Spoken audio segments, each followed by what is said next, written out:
देखिए, जब धरती आकाश पाताल कुछ नहीं था तब जीव कहाँ था? जब ब्रह्मा विष्णु महेश नहीं थे तब जीव कहाँ था? जब खंड ब्रह्मांड कुछ नहीं था तब जीव कहाँ था? निरंजन ने ज्योति से कहा कि इन ब्रह्मा विष्णु महेश तीनों पुत्रों को ये अमृत को तुम भी पी जाना, ये अमृत ना पिए, ये अमृत पिएंगे तो मृत्यु रचना नहीं करेंगे। कहा जाता है महाकाल के पास में और कहता उसके गुरु के प्रताप से कोई असर नहीं हुआ। ये तो मैंने चेतावनी सुनाई है। और देखिए, जब धरती आकाश पाताल कुछ नहीं था तब जीव कहाँ था? जब ब्रह्मा विष्णु महेश नहीं थे तब जीव कहाँ था? जब खंड ब्रह्मांड कुछ नहीं था तब जीव कहाँ था? तो अनामी देश से सार समुद्र हुआ, उसने अगम अगम सप्तलोक रखे, सप्तलोक से सप्त प्रकट हुआ, उसने भ्रमण कर महाशून्य शून्य रचा, शून्य से ओम शब्द प्रकट हुआ, उसने त्रिपुटी बंक मने के लिए नाल माने रास्ता सैतल कमल रचा, सैतल कमल से नाद शब्द प्रकट हुआ, उसने सतोगुण रजोगुण तमोगुण, इसलिए पहले देश बना, देश बनने के बाद में काफी समय के बाद सत्पुरुष ने निरंकार को भेजा महाशून्य में आया, तब जाकर के उसने 70 युग तक ध्यान किया। 70 युग तक ध्यान करने पर आकाशवाणी हुई, तुमने क्यों तपस्या की है, क्या चाहता है? उसने कहा कि पिताजी मुझे यहाँ अकेले अच्छा नहीं लगता है, मुझे जीवों का भंडार दिया जाए जिससे कि मैं रचना करूं और उसी में रहूं। सत्पुरुष ने जीवों का भंडार सौंप दिया, लेकिन वो रचना नहीं कर सका। तब उसने 64 युग तक फिर ध्यान किया। 64 युग तक ध्यान करने पर सत्पुरुष ने बड़े पुत्र सैयद को भेजा कि मैंने उसे जीवों का भंडार सौंप दिया है, फिर उसने क्यों तपस्या की है, क्या चाहता है, जाओ उससे पूछो। शहद आते हैं, कहा कि जब पिताजी ने तुम्हें जीवों का भंडार दिया है तो फिर तुमने तपस्या क्यों की है, क्या चाहते हो? उसने कहा बड़े भ्राता, मुझे जीवों का भंडार तो दे दिया है लेकिन मैं रचना नहीं कर सका, इसलिए मेरी प्रार्थना करना और कहना है कि मुझे आप वो भी बीज दें, और ये मुझे देश भी अच्छा नहीं लगता है, मुझे एक नया देश दिया जाए। सही जाते हैं, कहा पिताजी वो तो कहता है कि आप वो बीज दें, आपने जो मुझे जीवों का भंडार सौंपा है मैंने रचना नहीं कर पाई है, इसलिए आप लोग बीज दें, समाज में करता रहूंगा और एक नया देश दिया जाए, ये देश मुझे अच्छा नहीं लगता है। तो कहा सत्पुरुष ने कि जाओ आप लोग बीज उठेगा और मान सरोवर मैंने इसको दे दिया है, फरमा दो, उसी में रहे। शहद आते हैं, आने के बाद में कहा तुम्हें मान सरोवर दे दिया और आप लोग बीज उठेगा, समाज करो। आप देखिए सारी दुनिया के लोग, चाहे हिंदू हो चाहे मुसलमान हो, सिख हो या ईसाई हो, जो खेती करते हैं नमीदार खेती बना दे, उसमें से एक दिन का घास का ना हो, एक पखवाड़ा के अंदर में घास उगाएगी, उगेगी या नहीं? आप अजमाइश करके देख लो, ये संतों का प्रमाण है। जब उगाएगी तो आप लोग भी सत्पुरुष ने सौंपा है, इसलिए वो समान करता है। तो उसके बाद में उसके लिए 3 लोगों का राज्य दे दिया सत्पुरुष ने और मानसरोवर दे दिया। मानसरोवर पहले दिया, देने के बाद में जब माने सत्पुरुष ने ज्योति को भेज दिया और जाकर के वो जाता है, जब ज्योति को देखा, देखने के बाद में उसने आहार बना लिया। सत्पुरुष ने श्राप दे दिया कि जाओ निरंजन हुई काला, जग में रचियो बहु जंजाला, जाओ निरंजन हुई काला, जग में रचियो बहु जंजाला, 1 लाख भजन तुम करो, 1.25 लाख जीव भी तरऊ। काल आज से तो काल हो गया है, 1,00,000 संहार करेगा, 1,00,000 उत्पत्ति करेगा, अब 3 लोगों के अलावा मेरे देश में चौथे लोक में कभी नहीं आ पाएगा। ये श्राप भी दिया। तो उसके बाद में सतपुरुष ने जग जागृत को भेजा कि जाओ उसके उदर से निकालकर आमने सामने करके मेरे देश में चले आओ। जग जागृत जाते हैं, उसके उदर से निकालकर आमने सामने करके सतलोक को चले जाते हैं। ज्योति कांपती है, डरती है, किसने उसके उदर से निकली। उसने कहा डरो नहीं, तुम मेरी अर्धांगिनी हो। उसने कहा पहले तो तुम्हारी बहन थी, जब से तुम्हारे उदर में आई तो पुत्री भी एक में पाप लगेगा। उसने कहा पाप पुण्य के मैं ही करता करता हूं, पाप पुण्य मुझसे पैदा होंगे, मेरा लेखा जोखा तीनों लोगों में कोई नहीं देगा, जो मैं करूंगा सो ही होगा। सबसे बड़े पुत्र का जन्म हुआ ब्रह्मा का, मझले विष्णु का, सबसे छोटे शिव शंकर जी का, तीनों पुत्रों को जन्म देकर के उसके बाद में मैंने कहा ज्योति से इन तीनों पुत्रों को मैं तुम्हें सौंपता हूं और मैं आज से गुप्त होता हूं। मेरा भेद बताना भी नहीं, बता दोगी तब भी मैं मिलूंगा ही नहीं।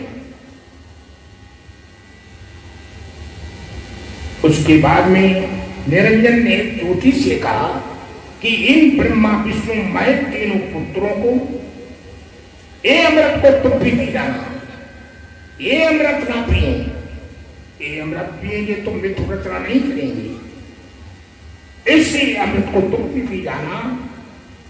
तुम्हारे हिदायत करता हूं, यहां से गुप्त होता हूं। निरंजन गुप्त हो गया और सबके अंदर में बैठ गया। ये संत जानते हैं, इसका भेद कोई दुनिया में नहीं जानता है। योगी योगीश्वर ब्रह्मचारी आचार्य ये कोई उसका भेद नहीं जानते सिवाय सतगुरु के अलावा। उसके बाद में तीनों लोगों का राजा हो गया, प्रधान हो गया। इसलिए जाकर के जो चाहे सो करने लगा, जीवों के लिए दुख देने लगा, अपनी पूजा कराने लगा। जीवों की कराहें सतलोक में पहुंची। सतपुरुष ने जोगजीत को बुलाया। जोगजीत को बुलाने के बाद में कहा पिताजी हुक्म दीजिए क्या है। कहा कि जाओ मृतलोक में जीवों की बंदी छुड़ाओ जाकर के। मैंने उसे 3 लोगों का राज दे दिया। जीवों के लिए वो दुख देता है, अपनी पूजा कराता है, अपने ही देश में रखता है, मेरे देश में किसी जीव को नहीं आने देता है। जो जीतने का पिताजी पहली बात काल मुझे जाने ही नहीं देगा मृतलोक में। सतपुरुष ने कहा मैं तुम्हें वर देता हूं, तुम्हारा काल कुछ नहीं कर पाएगा। जो जीतने का पिताजी मैं जाऊंगा मृतलोक को तो मेरा कहना नहीं जी मानेंगे। सतपुरुष ने कहा मैं तुम्हें वर देता हूं, तुम्हारा काम है जीवों के लिए मृतलोक में जा करके और मेरे से संबंध जोड़ देना। मेरे से मतलब कि 30 से 30 से उपदेश करना। मस्तिष्क तक गंदगी नहीं पहुंचती है, गंदगी तो नीचे रहती है। मैंने भी बताया था कान में ठेठ होती है, आंखों में कीचड़ आता है, नाक में आप जानते ही हो 2 छिद्र नाक के, मुंह में उतारा जैसा कोई ना कोई कर रहता है। इंद्रिय द्वार मूल द्वार जानते हो तो 9 द्वार ये करते हैं। इसलिए इन 9 द्वारों से 30 से 30 से उपदेश करना। यहां तक जीव आ जाएगा तो मैं संभाल लूंगा। तुम्हारा काम है कि मृतलोक में 5 तत्वों का शरीर धारण करो। मैं तुम्हारे शरीर में पूरी पावर से रहूंगा, काल तुम्हारा कुछ नहीं कर पाएगा। ये मैं तुम्हें वर देता हूं। इस सतपुरुष का वर पाने के बाद में जब आते हैं महाशून्य में तो महारतन नरपाल महाकाल रचिया जहां जाल, ये महाकाल आकर के उन पर झपटा उन्होंने आग नाम की छाप लगा दी, उसका बदन कालिमा पड़ गया। आग नाम के बारे में कहते हैं, कोटि नाम संसार में तासे मुक्ति न होए, आदि नाम जो गुप्त जप बूझे बिरला कोई। परमात्मा की करोड़ों नाम है, वो हमें प्यार करता है तो हम उसे याद करते हैं, लेकिन मोक्ष देने वाला नाम सबके अंदर है, उसकी चाबी सतगुरु के हाथ में है, उसी से जीव पार होता है, उसी नाम से डरता है, रास्ता छोड़ता है और किसी को नहीं मानता है। आग नाम की छाप लगा दी, उसके बाद कालमा उसका बदन पड़ गया, जो के चरणों पर गिर पड़ा और हाथ जोड़ के कहने लगा, महाराज पिता में आप में मैं दो सुनता था, लेकिन पिता में आप में कोई अंतर नहीं है। जैसे मुझे पिता ने वरदान दिया है तैसे आप भी वर दो, नहीं तो आपके चरणों को छोड़ूंगा नहीं तो आप मृतलोक में जा भी नहीं पाओगे। जोगी से कहा, ठीक है मांग लो, क्या मांगते हो? कहने लगा कि महाकाल, नंबर ये, किसी जीव को मृतलोक में जाओगे, किसी को जबरदस्ती नाम ना देना, जीव नाम नहीं लेना चाहता है, आपकी छाप जीव पर लग गई, जीव आपका हो गया तो मेरी छुड़ा कैसे बुतेगी? ये नहीं कहोगे। जो दूसरे का जो राजी खुशी से नाम देगा उसी को दूंगा, किसी पर जोर दबाव से नहीं नाम दूंगा। नंबर 2 कहने लगा कि महाराज जीव के लिए चमत्कार भी ना दिखाना, जब चमत्कार देखेगा जीव तो संसार के जीव आपके चरणों में लग रहेंगे, संसार खाली हो जाएगा, मेरी छुड़ा कैसे बुतेगी? ये भी नहीं करोगे। जो दूसरे का जीव के लिए जन्म लेने के बाद कुछ समय तक याद रहेगी, बाद में भूल जाएगा। कहने लगा महाराज नंबर 3, जीव के लिए पूर्व जन्म की याद ना रहे, संसार के जीवों के लिए जब पूर्व जन्म की याद आएगी तो संसार के जीव गुरु के चरणों में लग रहेंगे, संसार खाली हो जाएगा, तो मेरी छुड़ा कैसे बुतेगी? उसके बाद में जोगजीत ने कहा, जन्म लेने के बाद में कुछ समय तक याद रहेगी, बाद में भूल जाएगा। उसके बाद में नंबर 4 कहने लगा कि महाराज जीव को कौन सा नाम दे करके इस संसार सागर के पार करोगे, ये भी तो बता दो। बगैर संग दिए मैं जीव को जाने नहीं दूंगा। जो जीवने का तूने सब तो जीव की राह को रोक रखा है, कोई रास्ता नहीं छोड़ी है, सब मांगे मांग रखी हैं। ये फिर मैं जीव को जब नाम दूंगा उसी वक्त को दूंगा, उसी नाम के प्रताप से तू राह को छोड़ेगा। तो जो जीव के चरणों पर फिर गिर पड़ा और कहने लगा, जो कोई माने कहा तुम्हारा, सो सिर पद धारी हो भय पारा। जो कोई माने कहा तुम्हारा, सो सिर पद धारी हो भय पारा। काजी महाराज, जो आपका जीव कहना मानेगा, मेरे शीत पर पैर रख करके सतलोक को जाएगा, उसको मैं कभी नहीं रोकूंगा। बाकी मैं अभी अभी 11 पंथ आपके नाम से चलाऊंगा। जीव मेरे होंगे, गीत आपके गाएंगे, पूजा मेरी करेंगे। जब आएगा कलयुग, सतयुग त्रेता द्वापर युग में जीव बहुत कमाएंगे। जब आएगा कलयुग तब मैं देवी देवताओं में जीवों को अटकाऊंगा, यज्ञ हवन में, मंदिरों में, मस्जिदों में, गुरुद्वारा में, गिरजाघर में, गंगा जमुना में, यज्ञ हवन में, तीर्थों में, मूर्तियों में जीवों को अटकाऊंगा। जो जीव आपका कहना मानेगा मैं उसके निकट कभी नहीं जाऊंगा। क्या ऐसा नहीं हो रहा? उसके बाद में जो जीव मृतलोक में आते हैं तो राजा चंद्रविजय के यहां गिरनार नगर में पहुंचते हैं। बाहर रानी इंद्रमती थी, उनका नेम था कि जब से अपने गिरनार नगर में ब्याह करके आई थी तब से उनका नेम था कि अपने पति को भोजन खिलाने के बाद जब तक कोई साधु महात्मा को भोजन नहीं खिला देती तब तक वो भोजन नहीं करती थी। ये उनका नेम था। एक दिन 2 बज चुकी, कोई साधु नहीं आया।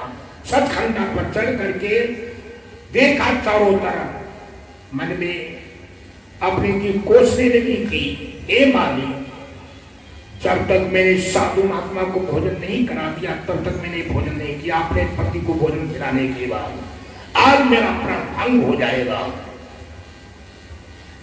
उसी वक्त जो जीव प्रकट हुई, बागी से कहा जाओ इन महात्मा को महल में लाओ। बागी जाती है क्या महाराज? महारानी ने बुलाया है। कहा बेटी में राजा महारानियों में नहीं जाता हूं। कि क्यों नहीं जाती हो? उनमें क्या करनी है? जो जीव का बेटी राजा महाराजा है वो संतों की इज्जत नहीं करते हैं, कदर नहीं करते हैं, इसलिए मैं उनके यहां नहीं जाता हूं। बागी ने रानी से कहा कि वो ऐसी ऐसी बातें करते हैं। रानी जाती हैं, उनके चरणों में सिर झुकाया, अपने आंसुओं से उनके चरणों को साफ किया और अपने बालों से उनके चरणों को पहुंचा। जोगी ने उठाया, का बेटी क्यों इतना शोक कर रही हो? क्या बात है? रानी ने कहा कि महाराज मेरी बागी से आपने कहा कि मैं राजा रानियों में नहीं जाता हूं। वो अहंकारी घमंडी है। मैं जब से अपने पति के यहाँ ब्याह करके आई तब से अपने पति को भोजन खिलाने के बाद में आप जैसे साधु महात्माओं को भोजन नहीं करा दिया तब तक मैंने भोजन किया नहीं। आपने मुझे अहंकारी घमंडी ठहराया। जो जीतने का बेटी तुम्हारे लिए नहीं कहा, संसार में देखो, अरे कोई धन का बड़ा, कोई जाति का बड़ा, तो कोई मन का बड़ा, कोई तन का बड़ा। इसी अहंकारियों के यहां मैं नहीं जाता हूं। कहा कि महाराज जी आप जब तक भोजन नहीं करोगे तब तक मैं भी नहीं करूंगी। आगे आगे रानी पीछे से जोग जीत जाते हैं, सिंहासन पर बिठा देती हैं। कहा कि महाराज जी भोजन करिए। जोग जीत ने कहा बेटी तुम्हारा गुरु कोई है? कि हमारा अभी तक कोई गुरु नहीं है।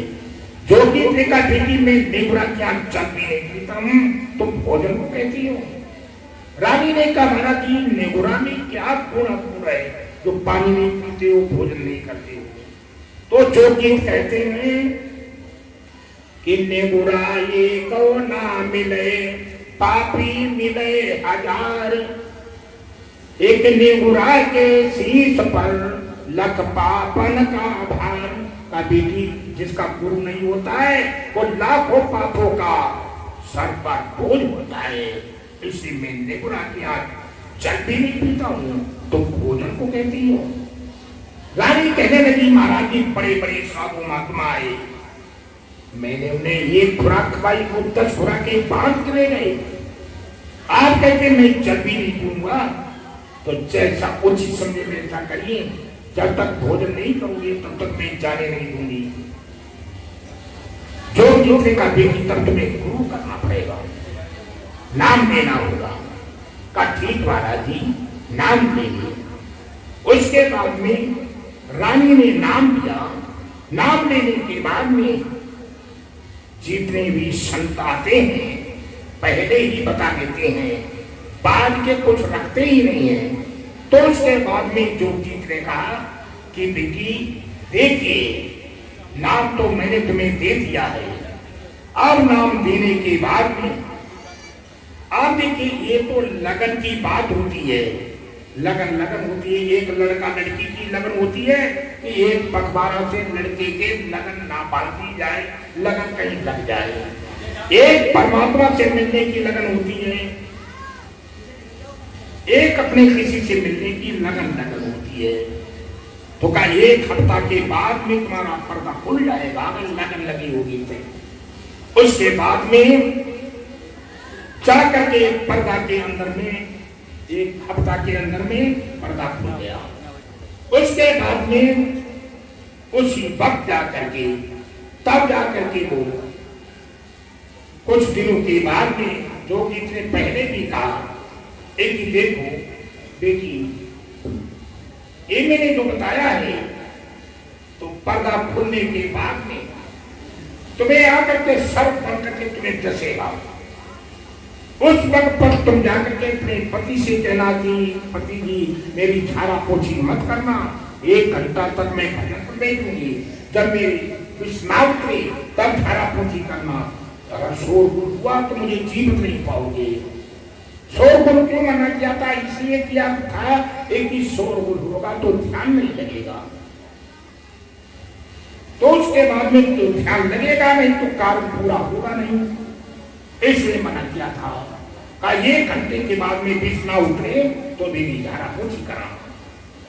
उसके बाद में कुछ दिनों के बाद में महाकाल के पास में जाएगा दूर और कहेगा कि उसके गुरु के प्रताप से कोई असर नहीं हुआ, अब क्या करना चाहिए? तब जाकर के वो मेरा रूप धारण करके आएगा, श्वेत रूप से वस्त्र मेरे जैसे होंगे, लाल लाल नेत्र होंगे, काल मस्तिष्क नहीं बना पाता है, बाकी सारा अर्थ बनाता है। उसके बाद में छोटा उसका मस्तिष्क है, पहचान लेना कि एक काल है। उसके बाद में नाम देने के बाद में जो कि चले जाते हैं, चले जाने के बाद में 1 हफ्ता के अंदर में पर्दा फूट गया। उसके बाद में जाकर के सखंडा पर अपना काम काज करने के बाद शाम को वहां पर आराम करने को गए हैं। वहां पर जाकर के काल ने आकर के सर्प बन के डस लिया। रानी ने जाकर के अपने पति से कहा कि मुझे सर्प ने डस लिया है। राजा चंद्रबली ने जाकर के अहलकार अमीर वजीरों के लिए बुलाया बैरिया लोगों को, और बैरिया लोगों से कहा कि मेरी रानी को जो ये भूकंप बचा ले उसके लिए 1 परगना दान में दे दूंगा। परगना कहते तहसील के लिए 1 तहसील दान में दे दूंगा। उसके बाद में रानी ने कहा कि पति जी मेरी झाड़ा पोछी कराओगे तो मुझे जीवित नहीं पाओगे, मेरे गुरु का आदेश है। राजा ने बैरिया लोगों से पूछा कि रानी तो ऐसी सी बातें कर रही है। बैरिया लोगों ने कहा 2-2, 3-3 दिन के सर्प के डसे हुए पड़े रहते हैं, 1 घंटा की कोई बात नहीं है राजा। उसके बाद में वो भजन पर बैठ जाती हैं, जहां तक खून का दौरान है वहां तक भी सकता है, इसके आगे भी सही है। आदेश हुआ कि चाहे बेटी इधर रहो चाहे फिर मृत्यु उठने जाओ, अब तुम्हारे अंदर विष नहीं है। बोलो सात सतगुरुदेव दयाल की जय। शोर मच गया कि इनके गुरु के प्रताप से कोई असर नहीं हुआ। अहलकार मेरे पति गरीबों से कहा अपने अपने मकान पर जाइए। रानी हिंदमती ने कहा पति जी ऐसे संसार में गुरु नहीं मिलेंगे, इसलिए आप भी नामदान दे दो जिससे कि हमारा तुम्हारा जोड़ा साथ साथ रहे। राजा ने कहा कि रानी मैं तुम्हारी भक्ति के बल प्रताप को देखूंगा, क्या तुम मुझे संसार से पार नहीं करोगी? क्या तुम मुझे चमरादों से छुटकारा नहीं करोगी? हम तुम्हें कभी रोकेंगे नहीं और हमसे भजन हो भी नहीं सकता है। उन्होंने कभी रोका भी नहीं। उसके बाद में जब जब भजन करती थी तो वो खुशी मनाती थी। कहा जाता है महाकाल के पास में और कहता उसके गुरु के प्रताप से कोई असर नहीं हुआ, अब क्या करना चाहिए? उसने कहा जाओ उसके गुरु का उदाहरण करके मार्ग में चलो, बहका दो कि कोई जीव मृत्यु में भजन ना करे। जब भजन करेगा नहीं तो फिर हमारे देश में आएगा, जन्म मरण के बंधन से कभी वो मुक्त नहीं होगा। इसे जाओ उसे बहका दो। तो उधर से काल गुरु का रूप धारण करके आता है। उधर रानी हिंदमती थी जो गुरु ने उन्हें नाम दिया था, अभ्यास के द्वारा पिंड से सूरत निकलकर ब्रह्मांड की सैर होती है, रास्ते में भेंट हो जाती है। उधर तो काल आता है गुरु का रूप धारण करके, इधर से आत्मा पिंड से निकल करके जाती है गुरु के मार्ग पे। उसके बाद में रास्ते में भेंट हो जाती है, कहता है बेटी मृतलोक में आप भजन मत करना, मैं तुझे पैसे ही सतलोक पहुंचा दूंगा, तो इतनी मेहनत करने की क्या जरूरत है? रानी ने कहा तुम मेरे गुरु हो, कि हाँ बेटी इधर प्रतिलोक में सर्प ने डसा था, तुमने नहीं तो बताया था। जब जो जोगी ने बताया था प्रतिलोक में, जब ऊपर को निगाह आई, या देखते हैं कि छोटा मस्तिष्क है, लाल लाल नेत्र है, रंग बदलता हुआ है, श्वेत रूप से पत्र गुरु जैसे। विश्वास हो गया कि जो गुरु ने बताया था वो सत्य है। रानी ने कहा कि तुम मेरे गुरु हो? कि हाँ बेटी मैं तुम्हारा गुरु हूँ। कब तुम्हारे जैसे छलिया जाने कितने घूमते हैं, दाग जाते। इतना कहना था, उसने महाभयंकर रूप धारण करके जैसे वो छटकी चलाता है तैसे मुरझा करके गिर पड़ती है। ये रानी ने मांग पहले भी मांगी थी, मैं बता नहीं सका। रानी ने एक वचन मांगा था कि महाराज चाहे आप 1000 कोस पर हो, जिस वक्त मैं तुम्हें याद करूंगी तो वहीं पर मिलोगी, ये वादा करूंगी। जो देखने का बीवी तुम्हें याद करने की देर होगी, मैं उसी में पल में मिलूंगा। जैसे रानी ने याद किया, उसे थपकी मारी, मुरझा करके गिर पड़ती है। तैसे याद किया तैसे जोगी प्रकट होते, काल भाग जाता है, अंग कांपता है, मुख से वचन नहीं निकलता है। जोगी ने कहा बेटी होश हो, क्या भूल गई हो? तब धीरज बना और कहा कि महाराज अब मैं इस श्लोक में नहीं रहूंगी, आपके साथ चलूंगी। जोगी ने कहा बेटी मैं तो सारी दुनिया को चाहता हूँ, लेकिन मुझे कोई नहीं चाहता, चलो मेरे साथ। ले जा करके ब्रह्मलोक, उसके बाद में मानसरोवर अच्छे पुरुष का दर्शन करा करके महारत्न अल्पाल महाकाल का देव पार करते हुए, भ्रमण का सुलभ पुरुष के दर्शन कराते हुए जोगी सतलोक में पहुंचाते हैं। सतलोक में सतपुरुष के दर्शन कराने के बाद में जब तक इच्छा चाहिए तब तक पैर की, फिर मृतलोक में विराजमान हुई। बोल सात सतगुरुदेव दयाल की जय। काफी समय तक वो जीवित रही। उसके बाद में पहले शरीर रानी इंद्रमती का छूटा, वो सतलोक में पहुंची। बाद में राजा चंद्रमणि का शरीर छूटा। सारी दुनिया का हिसाब किताब होता है, चाहे हिंदू हो, चाहे मुसलमान हो, सिख हो या ईसाई हो, बच्चा हो, जवान हो, बूढ़ा हो, सबके जब प्राण निकलते हैं तब जा करके पिंड के मध्य में सबका हिसाब किताब होता है। उसके बाद में जब समय आया राजा चंद्रमणि का, तब जाकर के जमराज ऐंचातानी कर रहे थे। रानी ने कहा कि पिताजी महाराज मेरे पति इस वक्त बहुत कष्ट में है, जमराज बहुत कष्ट दे रहे हैं, उन्हें भी लाना है। जोगी ने कहा बेटी तुम्हारे पति ने नाम नहीं लिया था, अवश्य वो नरक को ले जाएंगे। रानी ने कहा कि महाराज आप जानते हो कि स्त्री के लिए मृतलोक में पति के बिना कहां चैन है। मेरे पति ने कभी आपसे मिलने से नहीं रोका था। आप जानते हो कि राजा कैसे होते हैं, इसलिए आकर के अगर वो रोक देते तो जाकर के मैं आपसे मैं नहीं मिल पाती। इससे मेरे पति का पूर्व जन्म की भक्ति का अंकुर मौजूद था, इसलिए मुझे आपसे मिलने से कभी नहीं रोका। जब जब मैं भजन करती थी तब बड़े खुशी होते थे, इसलिए मेरे पति को अवश्य लाना है। जो जीताते हैं जमराज भाग जाते हैं। जोगी राजा चंद्रमणि को पकड़ करके मानसरोवर में पहुंचाते हैं और कहा कि बेटा तुमने भी नाम लिया होता तो तुम भी रानी की बात में होते। उसके बाद में कहा महाराज कैसे मेरी रानी है, कैसे मेरी देखने को मिलेगी। उसके बाद में जोगी ने सतलोक से ला करके महाशून्य मानसरोवर के फाटक पर खड़ा किया और कहा कि बेटा देख लो मेरी रानी को। दर्शन कराने के बाद में फिर सतलोक में पहुंचा देते हैं। का बेटा देखिए देखा अपनी रानी को। जोगी जो चंद्रमणि कहने लगे कि महाराज कैसे मेरी रानी है, जिसके एक एक रूम में करोड़ों सूर्य चंद्रमा एक एक रूम में लगे हुए हैं, तो सारे बदन की क्या गुंजाइश है, कैसे वो मेरी रानी है। जोगी ने कहा बेटा तुमने भी अगर गुरु किया होता तो अपने रानी के पास में सतलोक में होते, इसलिए तुम्हें 84 से मुक्त किया है। बोलो साफ सत्य में प्यार की जय है।